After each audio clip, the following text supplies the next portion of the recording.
Michael, what's the message been to the players this week after a good performance at Carlisle, but obviously not the result that you wanted? It's keep doing what you're doing. You've got to be better in both boxes, basically. That's what I think the last two games that we've lost, last three games that we've lost, that's been the case. We've just not been good enough in the vital areas of the pitch. We've been good in three quarters of the pitch, but the two ends we've not been good enough. People talk about managing the moments. Is that overcomplicating it, or is it just purely sort of actually the business end at both ends? It's fine margins. It's the level we're at. The higher you go, they become smaller and smaller and smaller. You played 95 minutes in the Premier League, and it's decided on one moment of whether somebody's that far offside. Now, obviously, the margins are slightly bigger at our end, but we need to make better decisions with and without the ball in those critical areas of the pitch. Is it coping with pressure as well? The pressure comes from within. The next 3 or 4 home games are important, but they're no more important than any of the other home games as well. So yes, we know the players know the importance of those games, and hopefully the supporters will come along and cheer them on as well. But we're not interested in other people's points. It's our points that we're interested in. As I've said it all along, that however many points we get will decide where we finish in the league. I suppose the one thing you can control, though, if you win these games, obviously against teams who aren't too far away from you, you can control that they get a nil point as well as you get 3. Yeah, it's pros and cons. We know that if we beat Macclesfield, we go 5 points ahead of them. We know that if we don't, they go above us. That's where we're at. So there's no hiding. There's no burying our head in the sand, going, "Oh, we'll be all right. We'll be all right." The players know we need to be better. But in saying that, I think the performances in recent weeks haven't been as bad as maybe the results have shown. So how do you keep the players sort of positive in that sense? I mean, I suppose they've got to be motivated themselves, haven't they? But how do you keep them positive and keep that belief that actually just keep doing those right things and the results will return again? Telling the truth. That's what we've told them. It's like I said, we're not burying our heads in the sand going, "Oh, last week we were all right at Carlisle, we did all right, but we did. The stats tell you everything. With more possession, more passes, more final third entries, more penalty box entries, more shots on target, more shots off target, but we lost the game." So it's just telling them the truth. We did okay, but it wasn't well enough. All right isn't good enough. We need to do better than all right. So where we are, we need to keep punching and keep fighting, because that is where we are. So the positivity comes from within. There's no doom and gloom around the place. And we've had the moments of where there was doom and gloom and we couldn't see a result from anywhere. I don't think we're at that place now. So the players need to get back to working hard, believing in what we do, and hopefully the results will turn around again. And could it just be one goal that sort of transforms that, if you like, the mentality, the belief, and gets that sort of all back on track again? Yeah, well, you say get it all back on track. I think if you look at the last 2 months' performances, if we replicate that in the next 2 months, we'll be fine. And I think the big message is it's the 3 games that we've lost. Crawley, I didn't think we deserved to lose. Tranmere was a game of 2 halves. They played 1 half better than we played. Well, they scored more goals in 1 half. And last week at Carlisle, I think they've won 8 out of 9, and you wouldn't have known a difference between the 2 teams. So, again, fear of repeating myself. We know where we're at, but we're not. It's not all doom and gloom. And Macclesfield, they'll be nervous as well, quite likely, because obviously, if anything, it's a more important game for them than it is for you. They're on a good run. Sol's gone in and done a good job. I think they've taken 14 points from the last 8 games. So in the form table, I think they're 6th or 7th in the form table. So he's definitely got them going. Hard working, pressing, organised. 2 centre forwards have started scoring goals and look a handful. So it isn't the Macclesfield that was in the first 3 months of the season where they couldn't buy a win.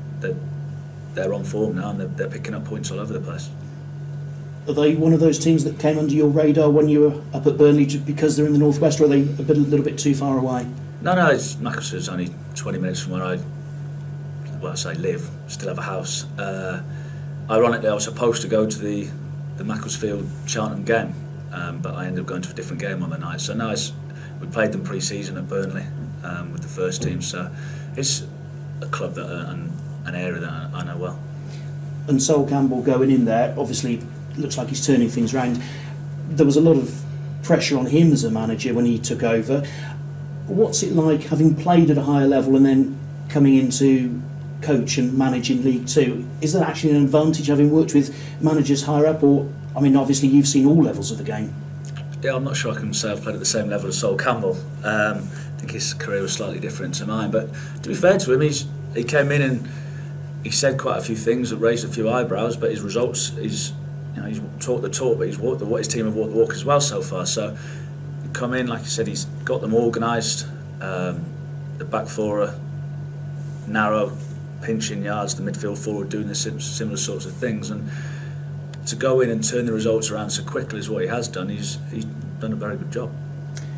Billy Walters scored a couple of times midweek in the County Cup. How important could that be for him going forwards? I think the minutes were more important than the goals. It was he's just looked a little bit short of sharpness, match fitness, which is why he played 90 minutes.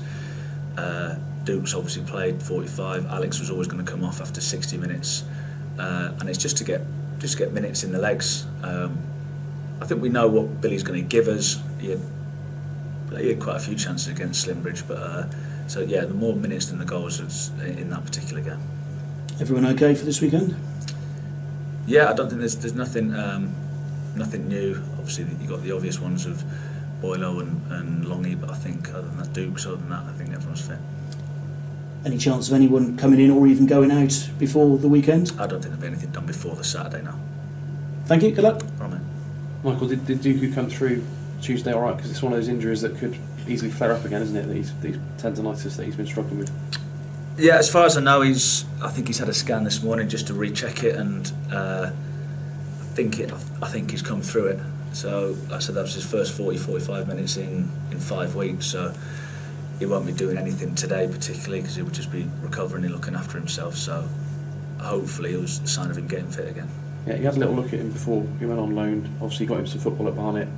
Shame about the injury, but is he somebody you think could play a part between now and the end of the season, or is he somebody that you're more likely to be wanting to get out for some more first team football at a slightly lower level? I think what we've got to be careful, he's got to balance books as well as anything else. So this is not just Manny. If we are trying to bring someone in, a couple of people might need to go out because there isn't a bottomless pit of money. I think we've said it before, we're bound by restraints of budgets. So with Manny, we need to get him fit. I've not seen enough. He's not trained, so that's the first time. He's only done 1 day's training on Monday, and the Slimbridge game was a difficult game because we did have most of the ball, but a lot of it was in front of them, and then they sat deep, and it was difficult. And again, it was the same as the Billy one. We weren't really interested in his performance, to be honest. We were more interested in getting him 45 minutes and getting him through the game. But Manny's here for 2 years. I said before, the gap of where he's come from, he's better off playing every week and learning on the job, and then in the summer getting back if he ends up going out, which it looks like he probably will, and reassess and see where we're at then. You've spoken a couple of times about where Cheltenham are on the future, and obviously you can't go and have first pick on any player you want, so do you think that makes it more likely that it might go down to the end of the month when certain things might crop up when other players have moved or other clubs have signed other players? It's starting to pick up now, the merry-go-round, because obviously someone brings somebody in and somebody becomes surplus to requirements. So it's there's a lot of players moved in the last week or two that we've known about them all, and we've had a dip at some, but they've obviously chose to go to a higher league or a higher position in our league. And where we are, as I said, in the food chain, a lot of the time you're either looking at young kids or you're looking at players that have been out of the picture at a club, so they're not fit. Or they're a little bit older, so they're all the sort of things you got to weigh up, as well as money. Yeah. Do you think you've got most bases covered in terms of having at least somebody as cover in every position, especially when the Boyle's back and I don't know how far away he is? Yeah, I think defensively we're fine now. I don't think we need any more defenders. Can we bring another one? I'd like to bring 2 more in. I don't think we will though. And Sol Campbell, I know you'll come up against good players on the touchline, especially under 23s. And things like that, but how high would you rank him in terms of central defenders in English football during your career, really? Because you had a similar career duration, if not, similar path. Yeah, it definitely wasn't a similar path. He was top. I think he told everybody himself he was a world-class defender, so I wouldn't disagree with him. So, no, he's had a better career than me. He'd be better dressed than me on the sideline as well. Hopefully, my team will be better than his though. Did you ever play against him? I don't think you managed to avoid him, didn't you? Yeah. He finished at the top when I managed, because I was quite late getting there. So, I never came across him.